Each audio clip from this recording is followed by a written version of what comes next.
आज का जो टॉपिक है वो कैपिलरीज के बारे में है।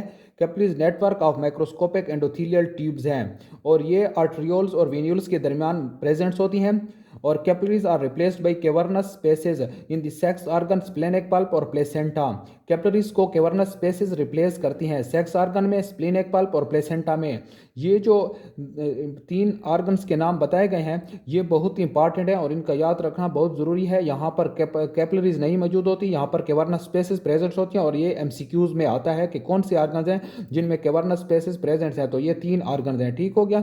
फिर क्या है कि साइज कैपिलरीज का जो डाया है वो 6 to 8 माइक्रोन है, ठीक है। और जो स्मॉलेस्ट कैपिलरीज हैं वो ब्रेन और इंटेस्टाइन में प्रेजेंट है और जो लार्जेस्ट है जिसकी 20 माइक्रोन डाया है वो स्किन और बोन मैरो में प्रेजेंट है, ठीक। फिर टाइप्स एंड स्ट्रक्चर्स। टाइप्स जो हैं कंटिन्यूअस कैपिलरीज हैं और फिनिस्ट्रेटेड कैपिलरीज हैं। Continuous capillaries skin, connective tissue में, skeletal muscle, smooth muscle, lungs और ब्रेन्स में प्रेजेंट हैं। ये जो एक डायग्राम दिखाई गई है ये एक कंटिन्यूअस कैपिलरीज की डायग्राम दिखाई गई है और ये जो एंडोथीलियल सेल्स हैं ये बिल्कुल एक दूसरे के साथ मिले हुए हैं, ठीक है। इनके दरमियान बिल्कुल स्पेस नहीं है, तो ये कंटिन्यूअस कैपिलरीज हैं। फिर है फिनिस्ट्रेटेड कैपिलरीज, ठीक है। ये कहाँ पर मौजूद होती हैं? Renal glomeruli and intestinal mucosa, endocrine glands and pancreas में। और यहाँ पर क्या है कि यहाँ पर ये जो सेल्स हैं इनके दरमियान में ये यहाँ पर स्पेसेस हैं, ठीक है, होल हैं, जिनको कहते हैं फिनिस्ट्रेशंस। तो ये इसलिए इनको कहते हैं फिनिस्ट्रेटेड कैपिलरीज। और फिनिस्ट्रेटेड कैपिलरीज की एग्जांपल याद करना बहुत ज़रूरी है, ठीक है। और ये ओस्पीज में पूछते हैं और एमसीक्यूज़ के लिए भी इंपॉर्टेंट है।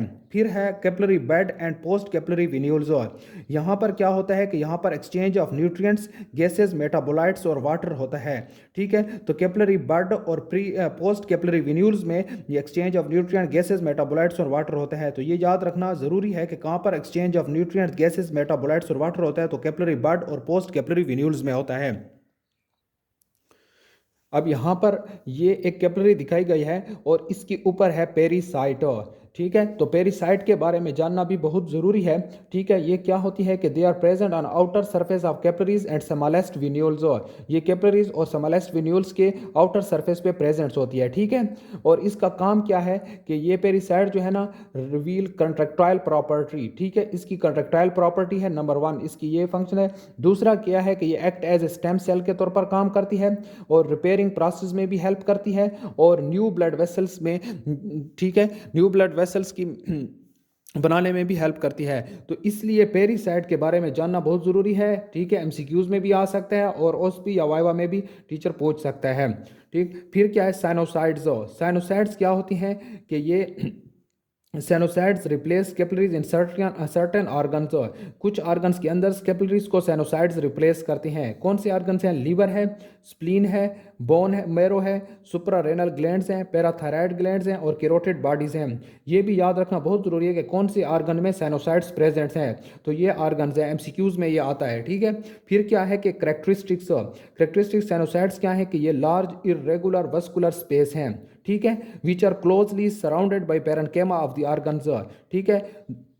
पेरेन्केमा ऑफ द ऑर्गन क्या कहते हैं? वो सराउंड करती हैं साइनोसाइड्स को। साइनोसाइड और साइनोसाइड्स वाइडर होती हैं और इरेगुलर होती हैं, थिनर और इनकम्प्लीट होती हैं, ठीक है। और इनको जो लाइन जो होता है, लाइन क्या होता है? एंडोथीलियम ने किया होता है और इनके अंदर फैगोसाइटिक सेल्स होती हैं जो मैक्रोफेजेस हैं। ये भी इंपॉर्टेंट है कि फैगोसाइटिक सेल्स कौन सी हैं, तो वो मैक्रोफेजेस हैं, ठीक है। और इनके एडवेंटिशियस स्पॉट एब्सेंट होती है, ठीक है। और connect arterioles with the venules. Spleen और बोन मैरो में क्या करते हैं ये साइनोसाइड्स? आर्टेरियोल्स और वेन्यूल्स को कनेक्ट करती हैं। कौन से ऑर्गन? स्प्लीन और बोन मैरो में। ये याद रखना बहुत इंपॉर्टेंट है, ज़रूरी है। और वेन्यूल्स विद वेन्यूल्स में, लीवर में ये क्या करते हैं? वेन्यूल्स को वेन्यूल्स से कनेक्ट करते हैं। एनास्टोमोसिस की क्या डिफिनीशन है? प्री कैपिलरी और पोस्ट कैपिलरी कम्युनिकेशंस, ठीक है, between the neighbouring vessel is called anastomosis. Pre capillary के स्टार्ट में अगर एनास्टोमोसिस हुई हो या कैपिलरीज के एंड पे तो इसको कहते हैं पोस्ट कैपिलरी एनास्टोमोसिस, ठीक है। फिर क्या है कि इसमें जो सर्कुलेशन होती है, circulation through anastomosis is called collateral circulation. ये बहुत इंपॉर्टेंट है कि एनास्टोमोसिस के थ्रू जो सर्कुलेशन होती है उसको क्या कहते हैं? Collateral circulation. फिर टाइप्स हैं, ठीक है, arterial anastomosis, Venus anastomosis, arterio Venus anastomosis, और इसका दूसरा नाम है शंट। अब आर्टीरियल एनास्टोमोसिस की दो टाइप्स हैं, द एक्चुअल आर्टीरियल एनास्टोमोसिस और इन पोटेंशियल आर्टीरियल एनास्टोमोसिस। अब एक्चुअल आर्टीरियल एनास्टोमोसिस क्या होता है? The arteries meet end to end. Arteries जो होती हैं वो एक दूसरे के साथ एंड टू एंड मिली होती हैं, जिस तरह पाल्मर आर्चेज हैं, ठीक है। ये यहाँ पर एक हैंड दिखाया गया है, ठीक है। यहाँ पर ये दो आर्टरीज आपस में मिली हुई हैं, ठीक है, और इसको क्या कहते हैं? सुपरफिशियल पाल्मर आर्च, ठीक है। तो ये क्या है कि एक्चुअल आर्टीरियल एनास्टोमोस है, ठीक है। इसी तरह फुट के अंदर भी इसी तरह मिले होंगे, तो उसको क्या कहते हैं? कि प्लांटर आर्च। फिर दूसरी क्या है कि प्लांटर आर्च जो फुट के अंदर होती है, सर्कल ऑफ विलस ये ब्रेन के अंदर होती है। फिर इंटेस्टेनियल आर्केड्स इंटेस्टाइन्स के अंदर, और labial branch of facial artery, facial artery के जो लेबियल ब्रांच होती हैं वो भी आर्टीरियल एनास्टोमोस करती हैं। तो ये जो इसकी एग्जांपल्स हैं ये याद रखना ज़रूरी है। फिर क्या है कि potential arterial anastomoses, the communication take place between the terminal arterioles, terminal arterioles के दरमियान पोटेंशियल आर्टीरियल एनास्टोमोस होता है, ठीक है। और ये जो होती है ना, ये एंड टू एंड आर्टरीज आपस में मिली होती हैं। अब पोटेंशियल आर्टीरियल एनास्टोमोस की एग्जांपल क्या है? कोरोनरी आर्टरीज, ये बहुत इंपॉर्टेंट है ये भी। फिर क्या है? वीनस एनास्टोमोस, वीनस एनास्टोमोस में क्या होती है कि कम्युनिकेशन बिटवीन द वेन्स होती है, ठीक है। और ये कहाँ पर प्रेजेंट होती है? The dorsal Venus arches of the hand and foot, ठीक है। हैंड और फुट की जो डार्सल वीनस आर्चेज हैं वो वीनस एनास्टोमोस होती है उसके अंदर। फिर है आर्टीरियो वीनस एनास्टोमोस, ये क्या है? और इसका दूसरा नाम शंट है, ये भी याद रखना ज़रूरी है। Is the communication between N artery और वेन्स, ये किसके दरमियान? आर्टरी और वेन के दरमियान कम्युनिकेशन होता है। ये ऊपर फिगर जो है 5.19 इसमें वीनस एनास्टोमोस दिखाई गई है। ये हैंड है, ठीक है, और यहाँ पर ये बेजेलिक वेन है और ये स्फेलिक वेन है, ये आपस में एनास्टोमोस हो रही हैं, ठीक है। तो इसको क्या कहते हैं? Dorsal venous arch as venous anastomosis. फिर यहाँ पर जो है ना आर्टीरियो वीनस शंट दिखाया गया है, ठीक है। ये आर्टरियोल्स है और ये क्या है? विन्यूल्स है, ठीक है। यहाँ पर ये मेट आर्टरियोल्स और फिर यहाँ पर प्री कैपिलरी स्फिंक्टर और ये कैपिलरीज हैं। फिर यहाँ पर क्या है कि ये वेन्यूल्स बन जाती हैं। फिर यहाँ पर ये एक शंट है, ठीक। जब आर्गन एक्टिव होगा तो कैपिलरीज के अंदर ब्लड होगा और शंट के अंदर ब्लड नहीं होगा, ठीक है। अब जब आर्गन जो है रेस्टिंग फेज पे होगा तो ये यहाँ पर जो शंट दिखाया गया है, ठीक है, आर्टीरियो वीनस शंट, इसमें क्या ये आर्टरियोल्स है और ये वेन्यूल्स है। ये आर्गन जो है ना रेस्टिंग पे है, तो ये कैपिलरीज के अंदर ब्लड नहीं है और ये इस शंट के अंदर ब्लड है, ठीक है।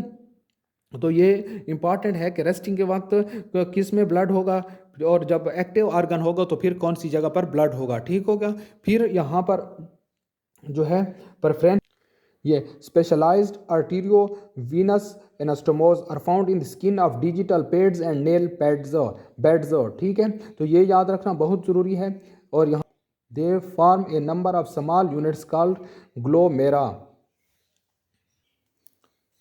अब है एंड आर्टरीज, ये कौन सी आर्टरीज हैं?